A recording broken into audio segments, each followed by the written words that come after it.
Jnanatimirandasya Jnananjanashalakaya Chakshurunmilitam Jena Tasmai Shri Gurave Namaha. Welcome to this YouTube channel where we look at the world through the lens of the ancient scriptures of India.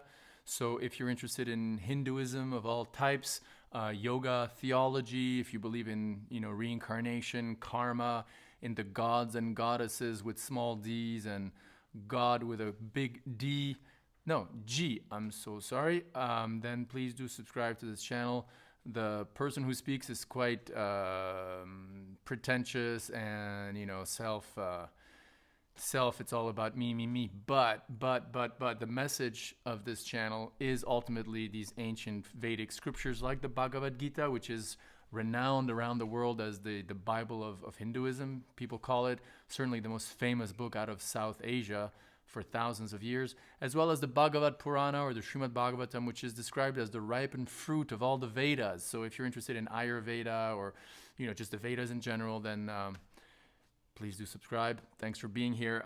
We're going through a series called Being Dear to God, which is looking at, or which consists of looking at the last 6 or 7 verses of the 12th chapter of the Bhagavad Gita.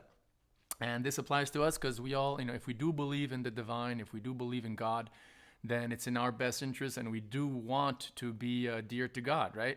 We want to be dear to God. So when God himself allegedly tells us what makes him happy, or what behavior and qualities in us makes us dear to him, then we've got that edge. We've got that edge in terms of, taking decisions and trying to behave this way or that way. So, continuing on from the other time, here, Krishna in the Bhagavad Gita is telling Arjuna, his friend and great devotee, doing this, doing that, this quality or that, such a person is very dear to me, right? And yesterday we looked at, not hating any being friendly and also kind, and with no sense of I and mine. So here, the next ones are equal in sorrow and joy, forgiving, an ever satisfied yogi. So let's look at these 3 things. So equal in sorrow and joy. The nature of this material world, we've all experienced it, and, the scriptures of the world, not just the bhakti literatures, tell us that this world is a world of duality, where one day you'll have, happiness, the other day you'll have sorrow. And we usually have, a salad of both in different degrees and quantities, even within one day, right?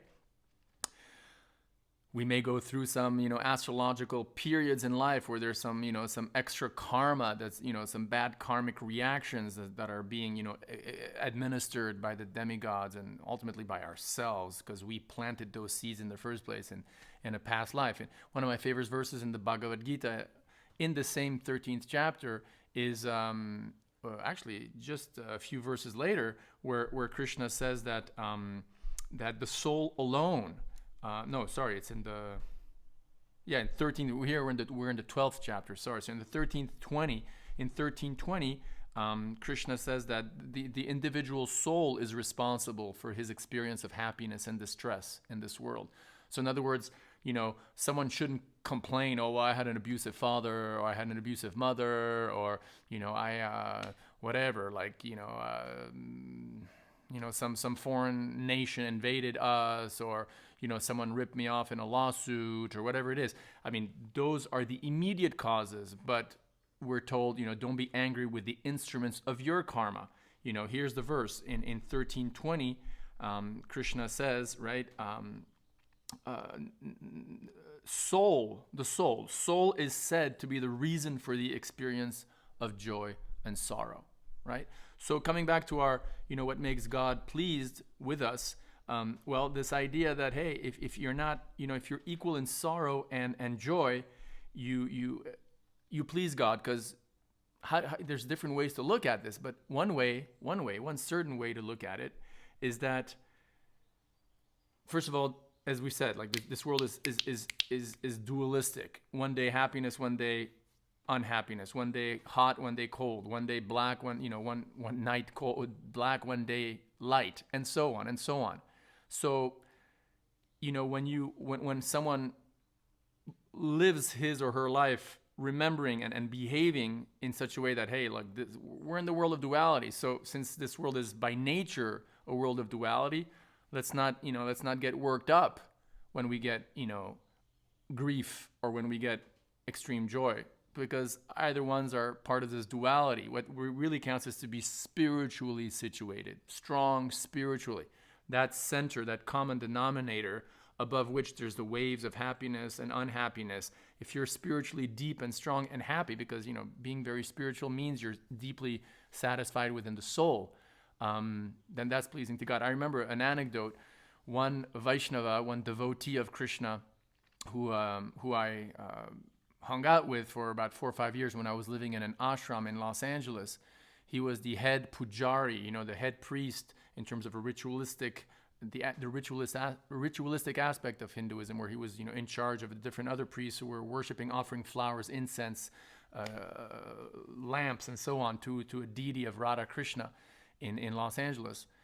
And I remember once he told me, this really stuck home. He's like, it doesn't matter if you don't have any material happiness in your life, as long as you have spiritual happiness, then it doesn't matter if you're not getting any material happiness. And I was like, wow, that makes sense. And it was just the way he said it was just really deep.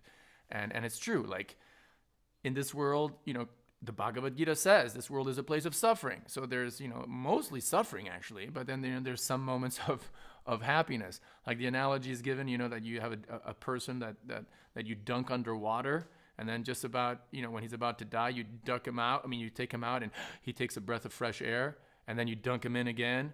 Right? Well, similar. This is an analogy that's given to the life of souls in this material world. It's mostly suffering, and then there's some few moments of happiness, of joy, temporary happiness, and that's compared to getting some breath before being dunked into suffering again.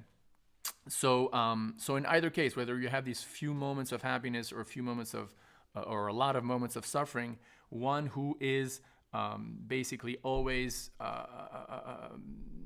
one who is, the exact words, right? Equal in sorrow and joy is dear to God. Then the second one is forgiving. Someone who's forgiving is dear to God. So if you have, like I said the other day, because it's similar to the one from the other session, not hating any being. So if you have enemies in the world, if there's people you haven't forgiven yet, you have to somehow muster up that humility and that love and that compassion to forgive them. And it's actually, when you believe in karma, it's a lot easier to forgive. A lot easier to forgive than when you don't believe in karma. Because if someone did you wrong, again, he or she is just the instrument of your karma. You did that very same suffering to someone else or to that same soul in a past life. And now it's just payback time, right? So if you did that same suffering to someone else and someone does it to you in this life on equal par, then it's really easy to forgive. Because ultimately the person really didn't do it in the sense that ultimately you're responsible for that suffering. Again, they were just the instruments of your karma. Now, are they going to get karma for doing harm to you? Yeah. The web of karma is way too complex to understand, the Bhagavad Gita says, in terms of details. But the principles we can understand. So forgiving. When you're forgiving, you're dear to God. And finally, an ever-satisfied yogi or an ever-satisfied yogini is dear to God.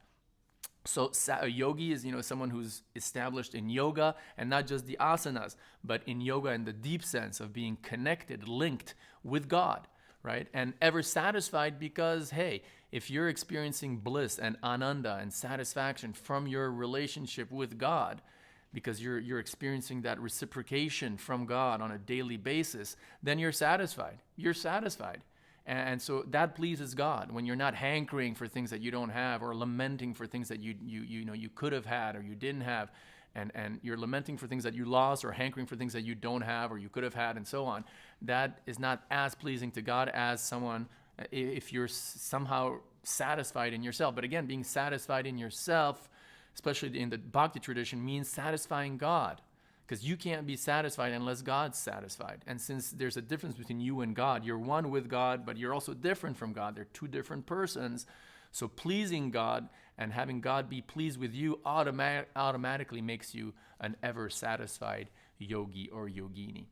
So we're lucky to have these verses from the Bhagavad Gita telling us what we should do and what we should aspire for so that we can please God. And if we can please God and be dear to Him, specifically in His words, then we've got a successful life. Then we've got, we've succeeded in our life. Our human life has been a success. Thanks for watching. Om Tat Sat.